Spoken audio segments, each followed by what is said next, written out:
ஒரு கல்யாண வீட்டில் இயேசுவும் அழைக்கப்பட்டிருந்தார்.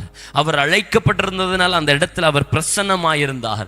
அவர் பிரசன்னமாயிருந்ததுனால அங்கே இருந்த குறைவுகளை கர்த்தர் நிறைவாய் மாற்றினார். தேவனை நீங்கள் இன்வைட் பண்ணுவீர்களானால், அழைப்பீர்களானால், ஆண்டவராகிய இயேசு கிறிஸ்து என்னுடைய வாழ்க்கையில் வர வேண்டும், என்னுடைய குடும்பத்தில் அவர் இருக்க வேண்டும், என்னுடைய பிரயாணத்தில் அவர் இருக்க வேண்டும், என்னுடைய தொழில்கள் அவர் இருக்க வேண்டும், நான் கையிட்டு செய்கிற எல்லா இடங்களிலும் எல்லா வேலைகளிலும் அவர் இருக்க வேண்டும் என்று சொல்லி நீங்கள் அவரை அழைப்பீர்களானால் அவர் உங்கள் மத்தியில் பிரசன்னமாகுவார். அவர் உங்கள் மத்தியில் தங்கி இருப்பார். அவர் நம் மத்தியில் தங்கி இருப்பாரானால் நம்முடைய வாழ்க்கையில் ஒருவேளை குறைவுகள் வருமானால் அதற்கு கர்த்தர் பார்த்து கொள்வார். ஒருவேளை நிறைவுகள் வருமானால் கர்த்தர் அதன் மத்தியில் கர்த்தர் நம்மை ஞானமாய் நடத்துவார். நம்முடைய வாழ்க்கையில் கடினமான சூழ்நிலைகளில் கர்த்தர் நம்மை நடத்துவார். நாம் எங்கே இருக்கிறோம் என்பது முக்கியம் அல்ல, யாரோடு இருக்கிறோம் என்பதுதான் முக்கியம். ஷாத்ராக், மேஷாக், அபேத்நேகோ அவர்களை அக்கினி சூளையில போட்டார்கள். அவர்கள் எல்லாருடைய பார்வையில ஒருவேளை ஆண்டவர் ஆராதிச்சதுனால அக்கினி சூளையில விழுந்துட்டாங்க,